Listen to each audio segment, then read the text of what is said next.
नमस्कार दोस्तों, स्वागत है आपका अपने YouTube चैनल कॉमर्स स्कूल पर। तो देखिए, आज की इस वीडियो में हमारा टॉपिक है लीडरशिप, जो कि काफ़ी इंपॉर्टेंट टॉपिक है। तो आज हम लीडरशिप को कंप्लीट कर लेंगे। लीडरशिप के जो स्टाइल्स है वह मैं आपको करा चुकी हूँ, ठीक है। अगर आपने अभी तक उस वीडियो को नहीं देखा तो वहाँ से आप लीडरशिप स्टाइल देख लेना। वीडियो का लिंक आपको डिस्क्रिप्शन बॉक्स में या फिर कमेंट बॉक्स में मिल जाएगा। तो आज हम करेंगे बेसिकली लीडरशिप और इसकी जो थ्योरीज है। आप सभी को पता है कि भाई लीडरशिप थ्योरीज कितना इंपॉर्टेंट है। तो चलिए स्टार्ट करते हैं, फिर ज़्यादा देर ना करते हुए। अगर मैं बात करती हूँ लीडरशिप की, तो देखिए स्टार्टिंग में देखिए, कोई भी ऑर्गेनाइजेशन है वो अपने गोल सेट करेगी। तो ऑर्गेनाइजेशन क्या करती है, अगर वह अपने गोल को अचीव करना चाहती है तो गोल को अचीव करने के लिए ऑर्गेनाइजेशन है या जो मैनेजर्स होगा, ठीक है, तो वे किसका यूज करेंगे, रिसोर्सेज का यूज हम करते हैं, ठीक है। तो जो रिसोर्सेज है, तो basically there are two types of resources. तो हम बोल सकते हैं कि भी दो तरह के रिसोर्सेज होते हैं। एक हमारा फिजिकल रिसोर्सेज, तो दूसरा हमारा है ह्यूमन रिसोर्सेज। फिजिकल रिसोर्सेज के अंदर हमारा क्या क्या आएगा, जो भी लैंड, बिल्डिंग, मशीन, ये सब हमारा आ जाएगा। और ये हमारा क्या है, एक पैसिव रिसोर्सेज है। पैसिव क्यों? क्योंकि भाई जो लैंड, बिल्डिंग है, आपने एक बिजनेस के अंदर, एक ऑर्गेनाइजेशन के अंदर आपने एक मशीन को लाकर खड़ा कर दिया, ठीक है, तो क्या वो मशीन अपने आप से प्रोडक्शन करने लग जाएगी? नहीं ना। उसको चलाने के लिए आपको ह्यूमन बीइंग की रिक्वायरमेंट रहेगी, ठीक है, उसके लिए एम्प्लॉइज चाहिए। तो इसलिए जो हमारा जो फिजिकल रिसोर्सेज है वे क्या है, पैसिव रिसोर्सेज है। वही दूसरा हमारा रिसोर्सेज क्या है, ह्यूमन रिसोर्सेज। मैंने क्या बताया, रिसोर्सेज आपके दो तरह के हो जाएंगे, फिजिकल रिसोर्सेज और ह्यूमन रिसोर्सेज। तो ह्यूमन रिसोर्सेज हमारा क्या है, एक एक्टिव रिसोर्स है, ठीक है। तो भाई अब जो हमारा ह्यूमन रिसोर्स है, तो इसमें देखिए जो हमारे ह्यूमन रिसोर्स के अंदर बेसिकली जैसे हमारे जो भी एम्प्लॉइज है, जो भी हमारे सबऑर्डिनेट है, जो ये सब हमारे आ जाएंगे। अब एक कुंटेजन ओडोनेल ने क्या बोला है, कुंटेजन ओडोनेल ने कहा है, इन्होंने जो लीडरशिप की इंपॉर्टेंस है ना, वो एक डायग्राम के थ्रू बताई है। यहाँ ना इससे आपका जो मीनिंग है लीडरशिप का वह भी निकलेगा, वो मैं आपको बताऊंगी कैसे। तो उन्होंने बोला कि भाई जो एम्प्लॉइज रहते हैं, ठीक है, जो ह्यूमन रिसोर्स है, अगर हम उसके कैपेबिलिटी यूटिलाइजेशन की बात करते हैं, तो हर एक बंदे में कितना कैपिटलाइजेशन हो, कितनी 100% बोलते ना कि जैसे हम बोलते कि हम अपना 100% देंगे, ठीक है। लेकिन कुंटेज ओडोनेल ने क्या बोला, इन्होंने बोला कि भाई जो ह्यूमन रिसोर्सेज है या जो एम्प्लॉइज है, वे क्या करते हैं, वे पूरा 100% अपना नहीं देते। जब भी कोई भी काम करते हैं अपना 100% नहीं देते, वे सिर्फ 40% ही अपना देते, ठीक है। तो यहाँ पे ये जो डायग्राम बनाया गया है कैपेबिलिटी यूटिलाइजेशन का है, जिसमें बोला गया we expectancy through the leadership and normal expectancy. मैंने थोड़ा सा उल्टा बता दिया आपको। नॉर्मली जो एम्प्लॉइज होगा, ह्यूमन बीइंग होगा, वो सिर्फ 60% ही अपना देगा। और 60% भी वो क्यों देता है कि भी उसमें कुछ ना कुछ सोशल प्रेशर रहेगा, उसको नीड फॉर जॉब, अपनी जॉब की वजह से ये भी अगर मैं कुछ भी काम नहीं करूंगा तो हो सकता है कि भी मुझे जॉब से निकालना दे। अथॉरिटी ऑफ द सुपीरियर, उसके ऊपर जो सुपीरियर है, सुपीरियर काम करेगा तो कहीं ना कहीं भी उसके अंदर डर रहेगा कि भाई नहीं, अगर मैंने काम किया तो मुझे कहीं पनिशमेंट दे दे, कुछ सजा मुझे मिल जाए, डांट मुझे लग जाए, ठीक है। तो इस वजह से जो ह्यूमन बीइंग है वो सिर्फ 60% ही अपना जो अपना 60% ही देता है वो, ठीक है। लेकिन यहाँ पे कुंटेज ओडोनेल ने बोला है कि जो 40% रहता है ना, उसकी जो कैपेबिलिटी का 40% है, वो हम कैसे ले सकते हैं, उसका इंड्यूस्ड बाय द लीडरशिप। तो 40% उसका कैसे आएगा, लीडरशिप की वजह से आएगा। 100% हमें 100% अपना देना चाहिए, लेकिन ह्यूमन नेचर ऐसा है कि भाई वो सिर्फ 60% अपनी मर्जी से करता है। और उसका वो 60% भी उसने क्यों किया, यहाँ पे ये 3 रीजन है। लेकिन जो 40% हमें उससे और काम लेना है ना, वो हम कैसे ले सकते हैं, लीडरशिप के थ्रू ले सकते हैं, ठीक है। तो बेसिकली यहाँ पे लीडरशिप के थ्रू कैसे ले सकते हैं, उसके भी आपके 2 तरीके हो जाएंगे। 2 वेज हमारे मेथड्स कौन से होंगे, या तो भाई बाय अथॉरिटी, मीन्स यहाँ पे जो सुपीरियर होगा क्या करेगा, वो अपनी पावर का यूज करेगा, ठीक है। तो अपनी पावर की धौंस दिखा के, उसको डांट फटकार के वह 40% और उसका जो कैपेबिलिटी है उसका यूज करेगा। या फिर दूसरा हमारा वेज क्या हो सकता है, बाय विनिंग द सपोर्ट और बाय द मोटिवेशन, कि भाई हम उसको क्या करें, 60% तो उसने अपनी कैपेबिलिटी दे दी है, यूटिलाइज कर दिया, 40% हम उसको मोटिवेट करके, ठीक है, उसको अच्छा सा मोटिवेशन उसको दे के हम उसका 40% कैपेबिलिटी को भी यूटिलाइज कर सकते हैं। लेकिन जो मोटिवेशन होगा, तो मोटिवेशन या उनका बाय विनिंग द सपोर्ट हम कैसे कर सकते हैं कि भाई जो मैनेजर होगा वो क्या करेगा, bye leading them through the leadership, leadership के थ्रू उनको क्या करेगा, लीड करेगा। तो बेसिकली लीडरशिप का मतलब क्या है, लीडरशिप का मतलब ये है influencing the behaviour of the others in such a manner as to do what the leader wants them to do. कि भी जो बिहेवियर है, ठीक है, अदर्स मीन्स जो एम्प्लॉय, जैसे जो सबॉर्डिनेट है, जो ह्यूमन बीइंग है, उसके बिहेवियर को इन्फ्लुएंस करना, और इस मैनर में उसको इन्फ्लुएंस करना कि भी जैसा लीडर चाहता है ना, वे एम्प्लॉइज है वैसा ही करे, एज टू डू व्हाट, भी वे क्या करे, what the leader wants them to do, जैसा लीडर उनसे करवाना चाहता है वह वैसा ही करे। तो उसी को हम बेसिकली क्या बोलते हैं, लीडरशिप हम उसको बोलते हैं, ठीक है। अब मैं बात करती हूँ लीडरशिप की। तो देखिए हम आ चुके हैं डायरेक्ट लीडरशिप की थ्योरीज पर, ठीक है। तो हमारी बेसिकली दो तरह की जो लीडरशिप थ्योरीज है उसको 2 पार्ट्स में डिवाइड किया गया है, मेन ट्रेडिशनल और मॉडर्न। अगर मैं बात करती हूँ ट्रेडिशनल, तो ट्रेडिशनल के अंदर आपकी आ जाएगी बेसिकली दो तरह की, ग्रेट मैन थ्योरी या फिर इसको क्रिस्मेटिक थ्योरी भी बोलते हैं, और सेकंड हमारा है ट्रेड थ्योरी। फिर मैं बात करती हूँ मॉडर्न की, तो मॉडर्न के अंदर आ जाएगा आपका बिहेवियरल थ्योरी और सिचुएशनल लीडरशिप, ठीक है, या थ्योरी इसको बोल सकते हैं। तो देखिए ग्रेट मैन थ्योरीज हमारी बेसिकली क्या बोलती है, ये बोलती है कि जो हमारे लीडर्स है, अकॉर्डिंग टू दिस थ्योरी, जो हमारे लीडर्स है वे इनबोर्न क्वालिटीज और गॉड गिफ्टेड क्वालिटीज, ठीक है। तो यहाँ पे बोलते हैं कि भाई जो लीडर्स है ना वे हमारे पैदा होकर ही निकलते हैं, ऐसा नहीं है कि भाई बाद में कोई लीडर बनेगा, ठीक है। तो ये इस पर हमारा जो ये ग्रेट मैन थ्योरी है तो इसी पर ज्यादा जोर देती है कि भाई जो लीडर, एक लीडरशिप के अंदर जो क्वालिटी है वो क्या है, इनबोर्न क्वालिटी है, जन्मजात उसके अंदर ये गुण आए हैं लीडर बनने के, ठीक है। या हम इसको बोल सकते हैं ये हमारे क्या है, गॉड गिफ्टेड ये क्वालिटीज है। लेकिन वहीं पे अगर मैं ट्रेड थ्योरी की बात करती हूँ तो ट्रेड थ्योरी बोलती है कि भाई जो लीडर्स है इनबोर्न क्वालिटी तो है ही है, जन्मजात तो है ही है गुण, लेकिन साथ के साथ हम उन क्वालिटीज को क्या कर सकते हैं, एक्वायर्ड भी कर सकते हैं। यहाँ पे ग्रेट मैन थ्योरी में अगर मैं बात करूंगी तो इसमें आप एग्जांपल है जैसे महात्मा गांधी, ठीक है, कि भाई इनमें ये जन्म से ही कुछ ऐसी गुण लेकर, कुछ ऐसी क्वालिटीज लेकर पैदा हुए और इस वजह से ये एक अच्छे लीडर बने, ठीक है। तो यहाँ पे ये बेसिकली हमारा क्या कहलाएंगे, महात्मा गांधी जी, ठीक है। तो ये हमारा क्या है, ग्रेट मैन थ्योरी हमारी बोलती है। इसी के साथ ही हमारा जो ट्रेड थ्योरी में इसमें क्या इसमें तो इनबोर्न क्वालिटीज पर ही फोकस किया गया कि भगवान ने गॉड गिफ्टेड क्वालिटीज है, ये तो सबको नहीं मिलती है, किसी किसी को ही मिलती है, गॉड गिफ्टेड क्वालिटी है। लेकिन अगर ट्रेड थ्योरी की बात करती हूँ तो ट्रेड थ्योरी हमारी बोलती है कि भी इनबोर्न तो है, हम ये मानते भी कुछ क्वालिटी ऐसी है जो इनबोर्न है, लेकिन कुछ क्वालिटी ऐसी है जिनको हम क्या कर सकते हैं, भी एक्वायर भी कर सकते हैं। ऐसा नहीं है कि भी हम उनको एक्वायर नहीं कर सकते, ठीक है। इनबोर्न आपकी किस सेंस में आ जाएगी, भी कुछ आपकी जो फिजिकल क्वालिटी है, अभी जो बोर्न हुआ है, ठीक है, तो कई हमारी फिजिकल क्वालिटी है तो उसमें तो हम चेंज नहीं कर सकते, जो हमारी हाइट है, रंग रूप है, जो भी हमारा फिजिकली जो भी हमारा स्ट्रक्चर है, देखिए वो तो हमारा इनबोर्न होगा। लेकिन जो हमारी अदर क्वालिटीज है, ठीक है, अपनी पर्सनैलिटी को इंप्रूव करना, ठीक है, अदर नॉलेज गेन करना, तो वे सब वो तो हम कर सकते हैं ना। तो ये बेसिकली बोलते हैं हमारी ट्रेड थ्योरी, तो ये बिल्कुल इजी है। उसके बाद हमारा नेक्स्ट है मॉडर्न। मॉडर्न थ्योरी के अंदर हमारा बिहेवियरल थ्योरी और सिचुएशनल थ्योरी को कॉन्टिजेंसी थ्योरी भी बोल देते हैं। अब बिहेवियरल थ्योरी क्या बोलती है, बिहेवियरल थ्योरी आपका यही बोलती है कि भाई एक जो लीडर है, लीडरशिप थ्योरीज के अंदर आपका जो लीडर है वह किस पर डिपेंड करेगा कि भी कैसा लीडर होना चाहिए। ये थ्योरी बोलती है कि भी उसका एक इफेक्टिव बिहेवियर, ठीक है, एक जो लीडर है उसका एक इफेक्टिव बिहेवियर, एक आदर्श उसको व्यवहार करना चाहिए, ताकि फिर जो उसके फॉलोवर्स होंगे वो उसको फॉलो कर सके। अगर एक लीडर, अगर एक पर्सन अपना एक आदर्श, एक इफेक्टिव बिहेवियर दिखाएगा, आदर्श व्यवहार करेगा, तो फिर अपने आप ही जो फॉलोवर्स होंगे वो उसको क्या करेंगे, फॉलो करेंगे, ठीक है।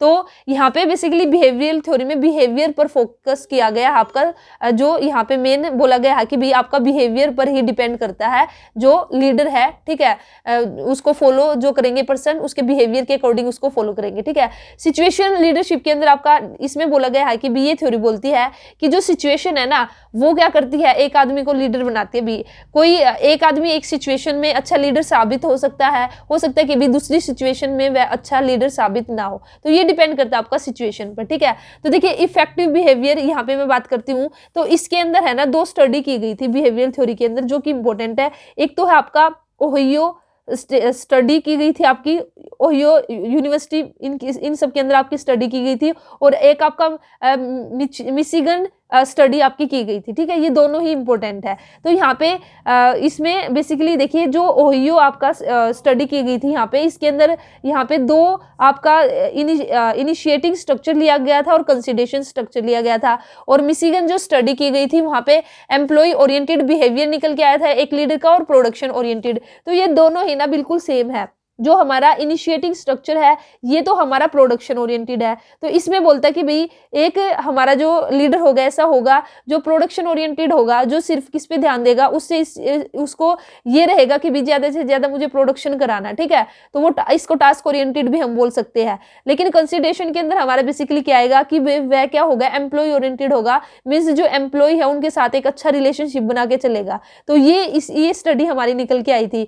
तो इस तरह से हमारे 2 तरह के हमारे लीडर हो सकते हैं। इसी तरह से हमारा मिशिगन स्टडीज के अंदर था एम्प्लॉय ओरिएंटेड, भाई जो एम्प्लॉयज को भी लेकर चलेगा, और प्रोडक्शन ओरिएंटेड के अंदर आपका जो प्रोडक्शन पर ज्यादा ध्यान देगा। इसी के साथ ही फिर यहाँ पे हमारा एक और निकल के आई एक स्टडी जिसके अंदर हमारा मैनेजरियल ग्रिड आपका एक टॉपिक निकल के आया, ठीक है। तो मैंने आपको सबसे पहले याद रखना कि जो मैनेजरियल ग्रिड है किसने दिया था, ये ब्लेक एंड मोर्टेन ने दिया था, तो इसको याद रख लेना आप, मैनेजरियल ग्रिड को, क्वेश्चन यहाँ से बन सकता है। तो इसने ब्लेक ने क्या किया था, इसने एक 9x9 मैट्रिक्स इसने दी थी, जिसमें से आपके टोटल 81 आपके डिफरेंट लीडरशिप स्टाइल निकल के आए थे, ठीक है। जो मैनेजरियल ग्रिड थी इसमें 9x9 की आपकी ये मैट्रिक्स थी, और इसमें टोटल आपके 81 लीडरशिप स्टाइल निकल के आए थे। तो अब मैं ज़्यादा डिटेल में तो नहीं करा रही हूँ, ठीक है, क्योंकि भी टाइम भी नहीं है और आप लोगों से होगा भी नहीं। अगर आप के पास अगर किसी ने भी अपना सारा सिलेबस कर लिया तो वह कर सकता है डिटेल में, आपके पास कोई भी बुक है या फिर गूगल पे आप सर्च करके कर लेना, ठीक है। तो अभी के लिए इतना ही ये भी काफ़ी रहेगा कि भाई आपका थोड़ा सा रिवीजन हो जाएगा, आपको आइडिया हो जाएगा जैसे मैनेजरियल ग्रिड किसने दिया, इसके अंदर आपकी 9x9 मैट्रिक्स है और 81 डिफरेंट लीडरशिप स्टाइल इसके अंदर है, ठीक है। 2 स्टडीज यहाँ पे हुई है, ओहियो स्टडीज और आपकी मिशिगन स्टडीज हुई है। ओहियो में जो 2 फैक्टर लेके चले हैं, इनिशिएटिंग स्ट्रक्चर लेके चले और कंसिडरेशन लेके चले। इनिशिएटिंग स्ट्रक्चर है वह आपका किससे रिलेटेड है, जो मैंने बताया, ये आपका एज जैसे प्रोडक्शन ओरिएंटेड है ना, सेम यही है, बस यहाँ पे नेम चेंज कर दिए इन्होंने। कंसिडरेशन हमारा किससे रिलेटेड है, एम्प्लॉय। प्रोडक्शन ओरिएंटेड में मैंने आपको क्या बताया कि भी फोकस किस पे रहेगा, भी प्रोडक्शन पे, ज्यादा से ज्यादा प्रोडक्शन हो, जो एम्प्लॉयज है उन पर ध्यान नहीं दिया जाएगा। लेकिन एम्प्लॉयज ओरिएंटेड में क्या रहेगा कि भी जो एम्प्लॉयज है उनके इमोशंस है, उनके साथ एक अच्छा रिलेशनशिप बना के चलेंगे, तो ये सब इसके अंदर है। अब हमारा नेक्स्ट है कॉन्टिजेंसी थ्योरीज, ठीक है, ये मैं थोड़ा और अच्छे से डिटेल में आपको करा देती हूँ। कॉन्टिजेंसी थ्योरीज की अगर मैं बात करती हूँ तो ये बेसिकली किस पे डिपेंड करती है कि भी सिचुएशन के अकॉर्डिंग। तो इसके अंदर हमारी 4 तरह की कॉन्टिजेंसी थ्योरी निकल के आई है, जो कि हमारी एक तो हमारी फिडलर मॉडल, ठीक है, या फिडलर कॉन्टिजेंसी थ्योरी, फिर Hershey Blanchard situational leadership theory, फिर हमारा पाथगोल थ्योरी और फिर हमारा लीडरशिप पार्टिसिपेशन मॉडल, ठीक है। तो यहाँ पे हम बात करेंगे, जो फर्स्ट लेंगे हम जो फिडलर्स कॉन्टिजेंसी मॉडल है। तो देखिए ये हमारा क्या बोलता है, ये मॉडल बोलता है या ये थ्योरी बोलती है, ये अज्यूम करती है दैट अ लीडर इधर टास्क ओरिएंटेड और रिलेशनशिप ओरिएंटेड, कि जो लीडर होगा ना या तो वो टास्क ओरिएंटेड होगा या फिर रिलेशनशिप ओरिएंटेड होगा। कहीं ना कहीं बिहेवियरल थ्योरी में भी हमने यही बात की थी, इसके अंदर जो हमने ओहियो और मिशिगन की जो स्टडी की थी उसमें भी हमारे क्या निकल के आया था कि भाई जो लीडर है या तो वो एम्प्लॉय ओरिएंटेड होगा या फिर प्रोडक्शन ओरिएंटेड मींस वही आपका टास्क ओरिएंटेड। तो इस मॉडल के अंदर भी ये यही बोलता है। तो फिर हमारा डिफरेंस क्या हुआ, तो देखिए इसमें बेसिकली डिफरेंस हमारा क्या है, जो फिडलर कॉन्टिजेंसी थ्योरी है इसमें डिफरेंस यही है कि जो behaviour is difficult to change. तो जो हमारा बिहेवियर है, अगर एक बार जो लीडर है उसने अगर एक बिहेवियर को अडॉप्ट कर लिया, अगर वह टास्क ओरिएंटेड हो गया ना, तो फिर वह उस बिहेवियर को चेंज नहीं करेगा, डिफिकल्ट हो जाएगा। और इसमें यहाँ पे चेंज कर सकता है जो बिहेवियर थ्योरी है। तो यही बेसिकली फिडलर मॉडल में और इसमें डिफरेंस है कि इसके अंदर जो बिहेवियर है उसको डिफिकल्ट होगा चेंज करना। इसी के साथ ही 3 वेरिएबल इसके अंदर आए हैं जो फिडलर कॉन्टिजेंसी थ्योरी है। तो 3 वेरिएबल हमारे 3 फैक्टर कौन कौन से हैं जो एक लीडर है उसके बिहेवियर को इफेक्ट करेंगे, तो या उसको डिटरमाइन करेंगे कि भैया किस तरह का बिहेवियर है। तो 3 वेरिएबल्स इसके अंदर है आपका leader member relationship, task structure जो कि आपका वेल डिफाइंड होना चाहिए, और पोजीशन पावर। तो इसमें बेसिकली ये बोला गया कि अगर ये 3 वेरिएबल है ना तो इनको हम लेकर चलेंगे और फिर हम बताएंगे कि भाई जो उसकी पोजीशन है एक लीडर की वो कैसी है।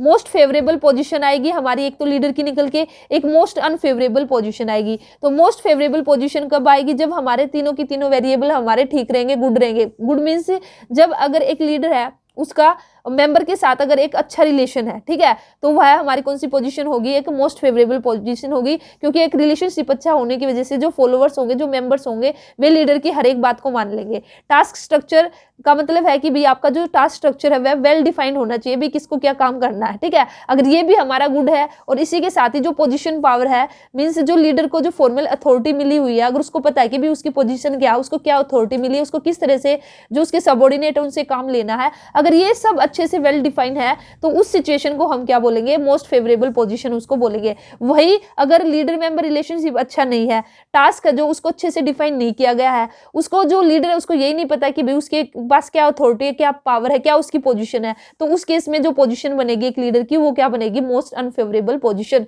तो ये था हमारा किसके अंदर, फिडलर कॉन्टिजेंसी थ्योरी के अंदर। नेक्स्ट हमारा Robert House path goal theory. तो देखिए जो भी ये थ्योरी है ना, आपको ना ये भी पता होना चाहिए कि ये किसने दिया। कई बार क्वेश्चन ये भी बनता है और ये इंपॉर्टेंट है, यहाँ से भी क्वेश्चन बन सकता है कि भी जो पाथ गोल थ्योरी है वो किसने दी है, तो रॉबर्ट हाउस इसका नाम हो जाएगा। ठीक है, तो इसको याद रखने का एक तरीका ये भी है कि भी हमारे घर तक जाने का रास्ता क्या है, हाउस जाने तक जो हमारा पाथ है। ठीक है, तो इससे भी आप इसको याद रख सकते हो, रॉबर्ट हाउस पाथ से गोल थ्योरी से रिलेटेड है। तो देखिए जो Robert House path goal theory है किससे रिलेटेड है, closely related to the expectancy theory of the motivation. तो ठीक है, जो मोटिवेशन की जो एक्सपेक्टेंसी थ्योरी है उससे रिलेटेड है हमारी क्या, जो हमारी पाथ गोल थ्योरी है। ठीक है, तो आप मुझे कमेंट सेक्शन में बताना कि मोटिवेशन की जो एक्सपेक्टेंसी थ्योरी है वो उसके अंदर क्या बताया गया है। ठीक है, तो थोड़ा सा मुझे इसका कमेंट करके बताना, और फिर मुझे भी पता चलेगा कि भाई आपकी तैयारी कैसी चली हुई है और आप वीडियो को देख भी रहे हो या फिर नहीं देख रहे हो। तो देखिए the sense of this theory is that the leader's job is to allocate the resources, clarify the goals to subordinate and create a work environment which clears the path for the subordinate in achieving their गोल। तो main जो Robert House path goal theory है इसके अंदर यही बोला गया है कि भाई ये थ्योरी क्या बोलती है कि भाई एक जो लीडर है ना उसकी जॉब क्या है, उसका क्या काम, उसका काम यही है कि वो जो रिसोर्सेज है उसको एलोकेट करे, जो गोल है ठीक है उनको क्लैरिफाई करे, सबॉर्डिनेट को पता होना चाहिए कि भाई उनके गोल क्या है, सबॉर्डिनेट को गोल के बारे में बताए, उनको क्लैरिफाई करे,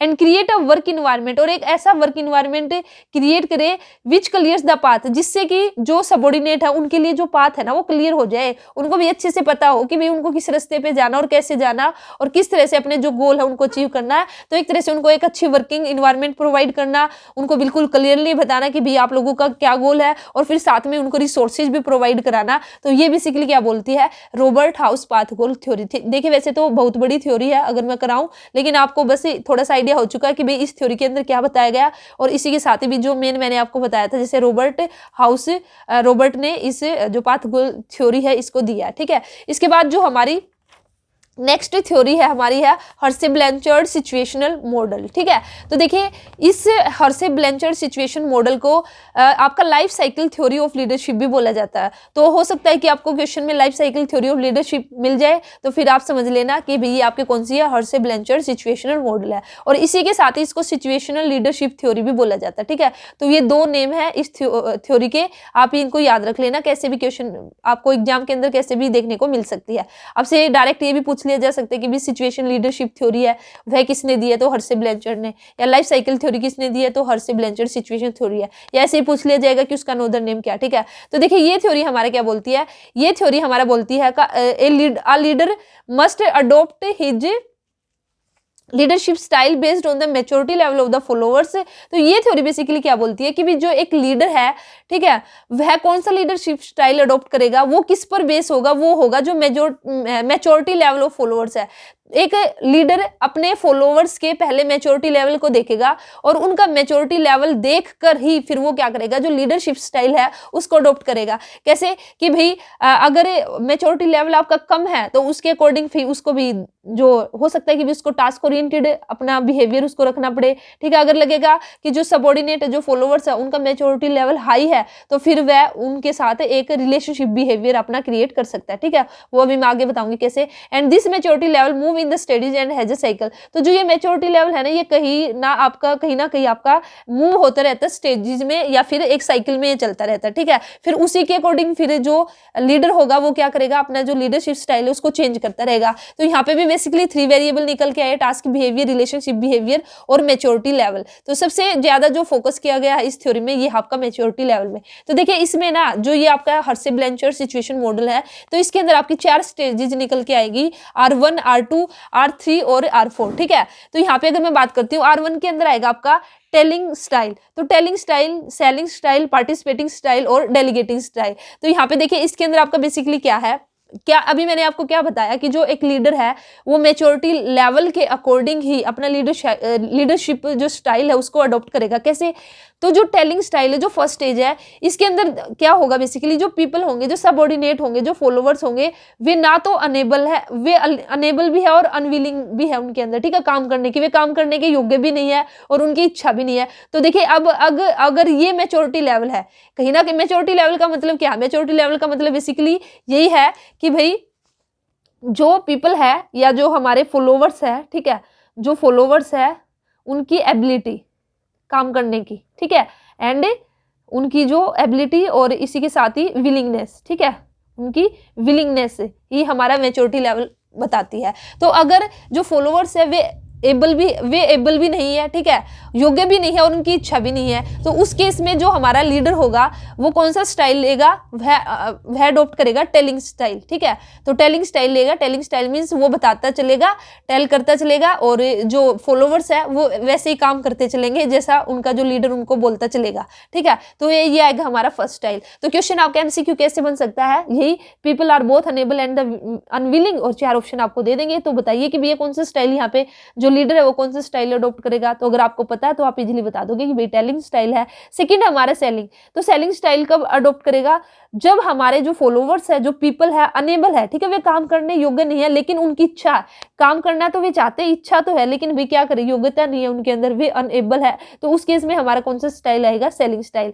थर्ड हमारा क्या? पार्टिसिपेटिंग। पार्टिसिपेटिंग कब आएगा? अब हम एबल तो है, फॉलोवर्स वे एबल है, उस काम को कर सकते हैं, लेकिन भाई उनकी इच्छा नहीं है करने की। तो उस केस में जो लीडर होगा वो कौन सा स्टाइल अडॉप्ट करेगा? Participating style. मींस अब वो क्या करेगा, वे एबल है लेकिन उनकी इच्छा नहीं है, तो उनको मोटिवेट करेगा, उनको इस तरह से लीड करेगा कि भाई वे उस काम को विलिंगली करने लगे। तो कहीं ना कहीं जो हमारे फॉलोवर्स होंगे उनका पार्टिसिपेशन लेगा, जो भी डिसीजन मेकिंग होगी, कुछ भी काम करेगा तो उसमें उनको पार्टिसिपेट कराएगा। तो पार्टिसिपेट कराने से क्या होगा, उनके अंदर अपने आप एक विलिंगनेस आएगी कि भाई हाँ, मेरे से पूछ के ये गोल है, ठीक है, इनको कहीं ना कहीं सेट किया गया, तो अब मेरी जिम्मेवारी बनती है। कहीं ना कहीं अपने आप से इच्छा जागेगी कि भाई हम अच्छे से काम करें। तो जब हम एबल है लेकिन अनविलिंग है तो पार्टिसिपेटिंग स्टाइल आएगा।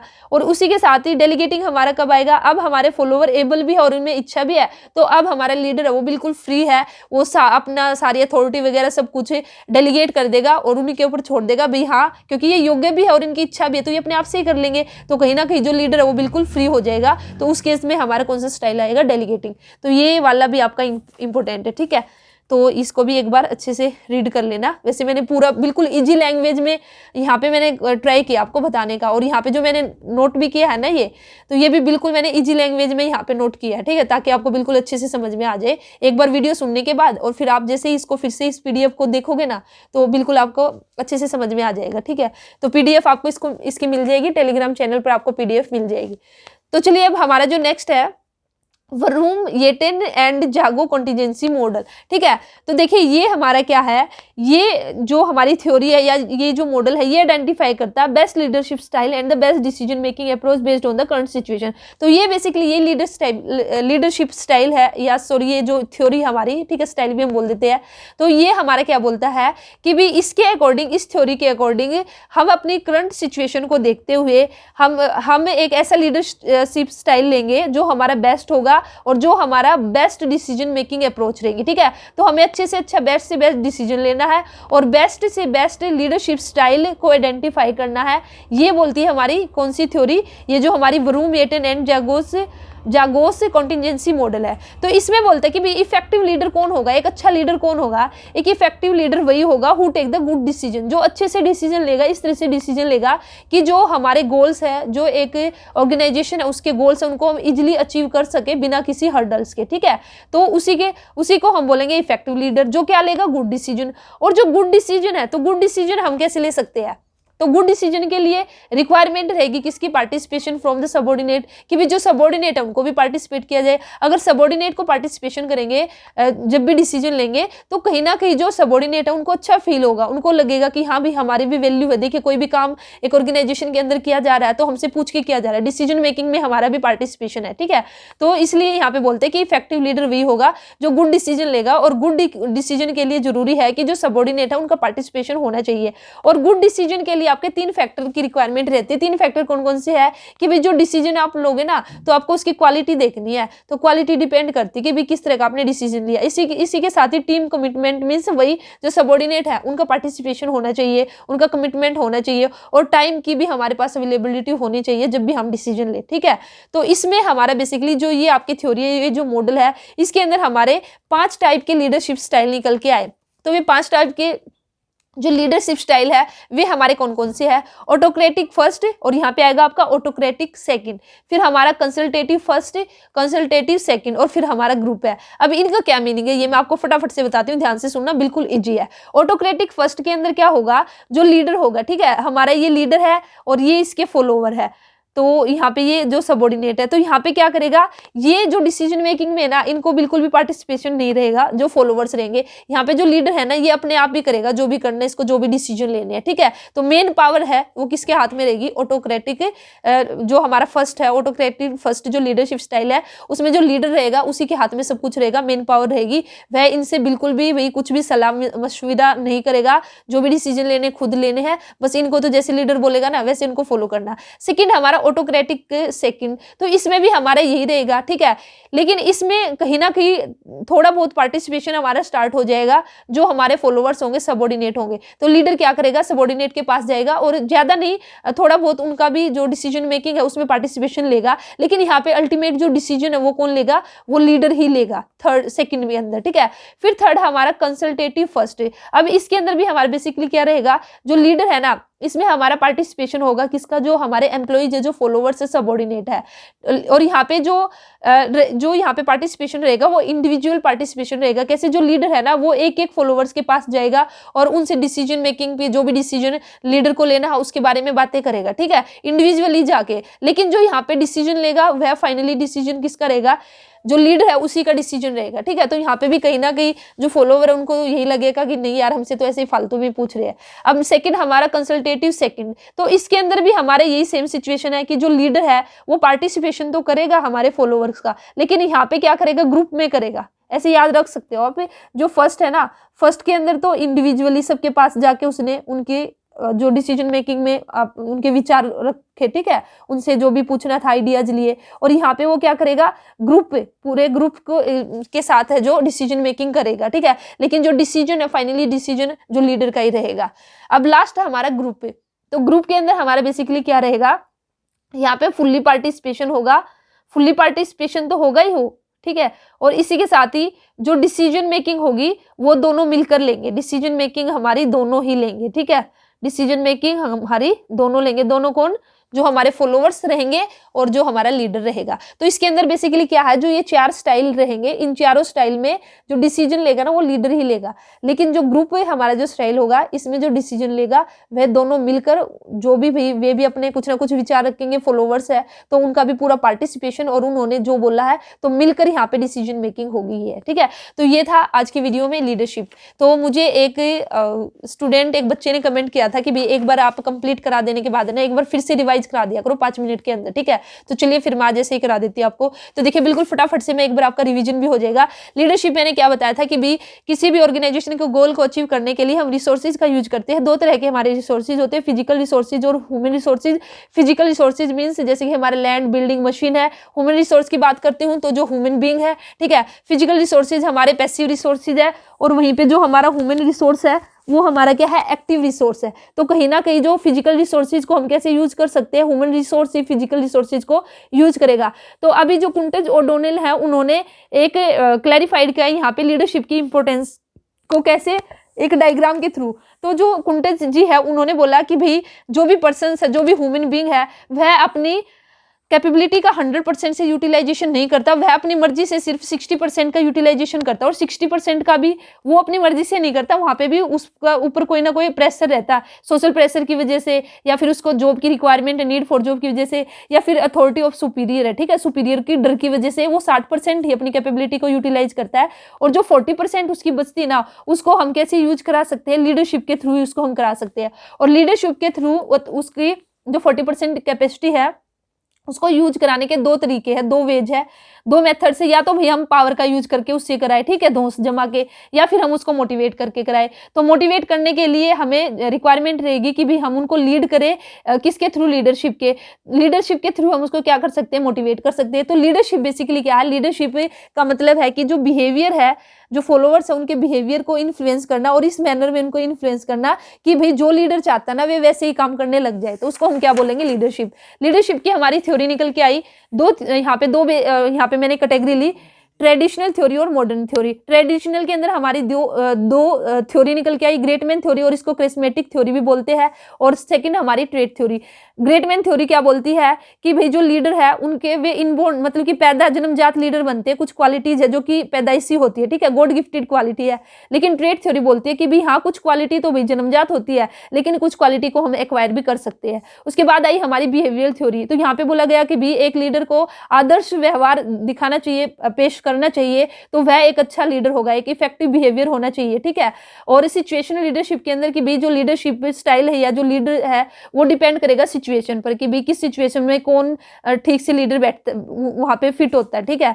तो यहाँ पे इसने बोला है जो बिहेवियर थ्योरी के अंदर एक पर्सन एक्ट करता है, ठीक है, वो किस तरह से एक्ट करेगा, ये बेसिकली बोलती है बिहेवियर थ्योरी। यहाँ पे दो स्टडीज हुई, ओहियो स्टेट यूनिवर्सिटी स्टडी और आपका मिशिगन स्टडीज, ठीक है। तो ओहियो जो स्टडी की गई तो वहाँ पे ना आपके दो फैक्टर या दो इस तरह के टर्म्स निकल के आए, इनिशिएटिंग स्ट्रक्चर और कंसिडरेशन, या दो तरह से लीडरशिप स्टाइल निकल के आया कि भी एक लीडरशिप स्टाइल होगा जो किससे रिलेटेड होगा, इनिशिएटिंग स्ट्रक्चर मींस वह होगा प्रोडक्शन ओरिएंटेड, और एक होगा हमारा कंसिडरेशन मींस जो होगा हमारा एम्प्लॉय ओरिएंटेड। प्रोडक्शन और ऐसे ही मिशिगन में हुआ एम्प्लॉय ओरिएंटेड बिहेवियर निकल के आया और प्रोडक्शन ओरिएंटेड बिहेवियर, ये दोनों बिल्कुल हमारे सेम है, सिर्फ यहाँ पे टर्म अलग अलग यूज की गई है। इनिशिएटिंग स्ट्रक्चर किससे रिलेटेड है, प्रोडक्शन ओरिएंटेड से, और कंसिडरेशन क्या हमारा employee oriented. Production oriented means कि भाई जो किस पे ध्यान देगा, टास्क ओरिएंटेड रहेगा, मींस जो भी प्रोडक्शन पे ध्यान देगा। एम्प्लॉय ओरिएंटेड मींस जो एम्प्लॉयज पर एम्प्लॉयज रिलेशनशिप पर ध्यान देगा। यहाँ पे फिर हमारा एक टर्म आई मैनेजरियल ग्रिड। मैनेजरियल ग्रिड जो इंपॉर्टेंट है किसने दी थी, ब्लेक एंड मोर्टेन ने, ठीक है, माउटोन जो भी इसको बोलना आपको याद रखना है, ये इंपॉर्टेंट है। और इसने एक 9x9 मैट्रिक्स दिया था जिसके अंदर आपके टोटल 81 आपके लीडरशिप स्टाइल निकल कर आए। इसके बाद फिर हमारी नेक्स्ट आई कॉन्टिजेंसी थ्योरी, जिसके अंदर हमने बात की 4 थ्योरीज की। फिडलर मॉडल, ठीक है, फिडलर मॉडल क्या अज्यूम करता है कि भी जो लीडर है वो या तो टास्क ओरिएंटेड होगा या फिर रिलेशनशिप ओरिएंटेड होगा। लेकिन इसी के साथ ही यहाँ पे फिर डिफरेंस हमारा क्या निकल के आया, बिहेवियर में भी हमने जो बात की थी, बिहेवियर के अंदर भी हमने बेसिकली यही एम्प्लॉय ओरिएंटेड टास्क ओरिएंटेड यही बात की। तो डिफरेंस यही है कि भी जो फिडलर मॉडल है ये बोलता है कि जो बिहेवियर है ना, एक बार जो बिहेवियर एक लीडर ने अडोप्ट कर लिया उसको फिर आप चेंज नहीं कर सकते। और इसके अंदर हमारे 3 वेरिएबल निकल के आए, और यहाँ पे हमारी 2 पोजीशन निकल के आई लीडर की, मोस्ट फेवरेबल पोजीशन और मोस्ट अनफेवरेबल पोजीशन। अगर ये तीनों ही वेरिएबल हमारे बिल्कुल अच्छे से चल रहे, लीडर मेंबर का रिलेशनशिप अच्छा, अच्छे से आपने जो वर्क है उसको डिफाइन किया, पोजीशन पावर एक लीडर को अच्छे से पता है, तो उसको हम बोलेंगे फेवरेबल पोजीशन। अगर ये हमारी डाउन है, जैसे हमारा जो रिलेशनशिप है लीडर और मेंबर का, उसका रिलेशन अच्छा नहीं है, अच्छे से आपने वर्क को डिफाइन नहीं किया, उसको ये नहीं पता कि भी उसकी अथॉरिटी वगैरह क्या है, तो फिर हमारा क्या हो जाएगा, मोस्ट अनफेवरेबल पोजीशन। फिर रॉबर्ट पाथ हाउस गोल निकल के आया, और इसने हमारे बेसिकली ये बताया कि भी एक लीडर की क्या जॉब है कि वह रिसोर्सेज को अच्छे से एलोकेट करे, गोल्स को क्लैरिफाई करे। कहीं ना कहीं जो सबऑर्डिनेट है उनको ये पता होना चाहिए कि भी उनको क्या अचीव करना, कैसे करना, उनके रास्ते में कोई भी रुकावट ना होगी तो वे अच्छे से अचीव कर लेंगे, ठीक है, अपने गोल को। हर्से ब्लैंचर्ड सिचुएशन मॉडल, इसको लाइफ साइकिल मॉडल भी बोलते हैं और इसको सिचुएशनल लीडरशिप थ्योरी भी बोलते हैं। और इसमें बोला कि भी जो एक लीडरशिप है वो मेच्योरिटी लेवल के बेस पे क्या करेगा, अपना जो स्टाइल है अडॉप्ट करेगा। वो देखेगा कि जो उसके फॉलोवर है उसका जो स्टाइल है, उसका जो लेवल है, मेच्योरिटी लेवल कैसा है, तो उस पर डिपेंड करता है। ये मैंने आपको बिल्कुल अच्छे से बता दिया, आप देख लेना भी, अगर उनका जो टेलिंग स्टाइल कब आएगा, सेलिंग कब आएगा, ठीक है। फिर हमारी लास्ट में आई Vroom Metan and जैगोस contingency model, और इसमें बोला गया कि भी एक इफेक्टिव लीडर वह होगा जो अच्छे से गुड डिसीजन जो लेगा। और गुड डिसीजन कैसे ले सकते हैं, जब हमारा जो सबऑर्डिनेट होंगे उनका पार्टिसिपेशन होगा तभी वह गुड डिसीजन ले सकता है। और उसी के बेस पर 5 स्टाइल हमारे निकल के आए, ठीक है। तो ये था आज की वीडियो में लीडरशिप और उसकी थ्योरीज। तो जरूर कमेंट सेक्शन में बताना आपको वीडियो कैसी लगी, अच्छी लगी तो भी बताना, और अच्छी नहीं लगी, कहीं पे कोई कमी है तो वह भी बताना।